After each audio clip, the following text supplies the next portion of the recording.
تو کچھ یہ کہا جاتا ہے کہ کشمیریوں کی جو آواز تھی اس کو دبانے کی کوشش کی گئی. کیا بھارت یہ کامیاب ہوئے؟ اور OIC بھی مطالبہ کر رہی ہے کہ یہ جو ایبروگیشن آف بنیادی جو آرٹیکل سے جو حقوق تھے ان کو واپس کیا جائے. جی بہت شکریہ. میرا یہ خیال ہے کہ بنیادی طور پر تو بھارت کا یہی مقصد تھا کہ وہ کسی طرح سے کشمیریوں کی آواز کو دبا سکیں, چونکہ 75 سالوں سے جو مظالم کشمیریوں کے اوپر بھارت ڈال رہا ہے, جس طرح سے ان کی جو آواز ہے اس کو دبایا جا رہا ہے, جس طرح جو رائٹ آف سیلف ڈٹرمنیشن جو یونائٹڈ نیشن کے سیکیورٹی کونسل کی 18 کے قریب قراردادیں ان کو گارنٹی کرتی ہیں,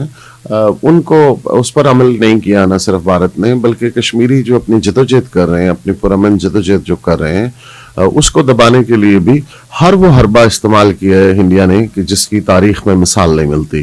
ہزاروں کی تعداد میں وہاں پہ قتل عام ہوئے, جینوسائیڈ ہوا ہے یوتھ کا, وہاں پہ خواتین کے جو ہے وہ ان کی عصمت دری ہوئی ہے, ایون بچوں تک کو معاف نہیں کیا گیا, ان کی اکانومی کو بری طرح ڈسٹرائے کیا, اور ان کی اب ڈیموگرافی جو ہے اس کو بھی وہ ریپچر کرنے کی کوشش کی ہے انڈیا نے, یہ جو آرٹیکلز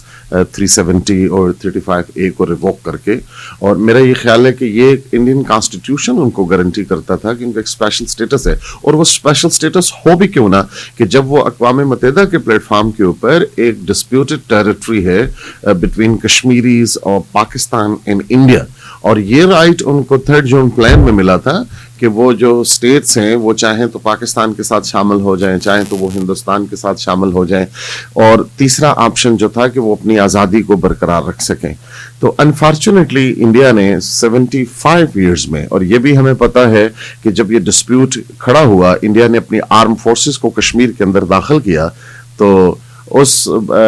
کے نتیجے میں انڈیا نے اپنی آرم فورسز کشمیر میں جب داخل کی, تو اس ڈسپیوٹ کے نتیجے میں the then prime minister of India Jawahar Lal Nehru وہ خود اس مسئلے کو اقوام متحدہ میں لے کے گئے, اور اقوام متحدہ کی سیکیورٹی کونسل نے اس پر یک کے بعد دیگرے مختلف مواقع پہ 18 قراردادیں پاس کی. تو میں یہ سمجھتا ہوں جو آپ کا بنیادی سوال تھا کہ اس سے وہ آواز دبانے میں انڈیا کامیاب ہوا ہے کہ نہیں, میرا یہ خیال ہے کہ اب تو آواز بہت زیادہ شدت سے دنیا تک پہنچی ہے, اور مزید شدت سے وہ دنیا تک پہنچے گی کہ جب وہ کشمیریوں کی جو جدوجہد ہے وہ مزید جو ہے وہ اس سے ہائی لائٹ ہوگی. اور پھر میں یہ سمجھتا ہوں کہ اب وقت آ گیا ہے کہ مہذب دنیا کی انسان دوستی کا, ان کی ہیومینٹی کا امتحان ہے. اور میں انفارچونیٹلی مجھے یہ بات کہنی پڑ رہی ہے کہ OIC کا جو آرگنائزیشن آف اسلامک کانفرنس ہے, اس کا ماضی میں کوئی بڑا میجر اور بریک تھرو اورینٹڈ رول نہیں رہا اس مسئلے کے اوپر. تو میں یہ سمجھتا ہوں کہ اب جہاں دنیا کے بیشتر اور خطوں میں مسلمان جو ہیں وہ ایک بڑی میزریبل زندگی گزار رہے ہیں, جیسے ہم نے حال ہی میں دیکھا کہ اسرائیل اور فلسطین کے درمیان وہ ایشو دوبارہ سے ریز ہو گیا, تو میرے خیال ہے دس از دا رائٹ ٹائم کہ OIC کو اپنا ایک بڑا وائبرنٹ اور بڑا ایک جو ہے فارورڈ لکنگ رول پلے کرنا چاہیے کہ وہ جو 80 لاکھ کشمیری گزشتہ 75 سالوں سے ایک اپنے ہی ملک میں یرغمال بنا دیے گئے ہیں, جیل میں ڈال دیے گئے ہیں. That is the biggest prison on the surface of the planet, اور جو دنیا یعنی 75 سالوں سے مسلسل ایک قوم قربانیاں دے رہی ہے, اور اب یہ دنیا کے ضمیر کو جھنجھوڑا جانا چاہیے اور دنیا کو اپنے ضمیر کو جگانا چاہیے کہ معاشی مفادات اپنی جگہ, لیکن یہ انسانی مسئلہ ہے, اور نہ صرف یہ 80 لاکھ کشمیریوں کی زندگی کا, ان کی جو بنیادی انسانی حق ہے آزادی کا, ان کی رائٹ آف سیلف ڈٹرمنیشن کا حق ہے, وہ اس کا مسئلہ ہے, بلکہ یہ دنیا کی قریباً 1.5 ارب آبادی جو ہے, وہ میں بار بار یہ بات کرتا ہوں اور لکھتا بھی چلا رہا ہوں کہ نیوکلیر تھریش ہولڈ کے اوپر سانس لے رہی ہے, اور دنیا ایک طرف امن کی بات کر رہی ہے, نان پرولیفریشن کی بات کر رہی ہے, نیوکلیر نان پرولیفریشن کی بات کر رہی ہے, تو دوسری طرف ان کو یہ بھی دیکھنا چاہیے کہ کب تک یہ کشمیری جو ہیں وہ اپنی جانیں دیتے رہیں گے, اپنی سٹرگل کرتے رہیں گے. دنیا کی بڑی پاورز کو, دنیا کے بڑے پلیٹ فارمز کو انکلوڈنگ OIC, یونائٹڈ نیشن, ان کو اپنا رول پلے کرنا چاہیے. جی بالکل, بڑا ایلیبوریٹلی آپ نے ایکسپلین کیا ہے ڈاکٹر عباسی, اور اس پر ہم گفتگو کا سلسلہ جاری رکھیں گے.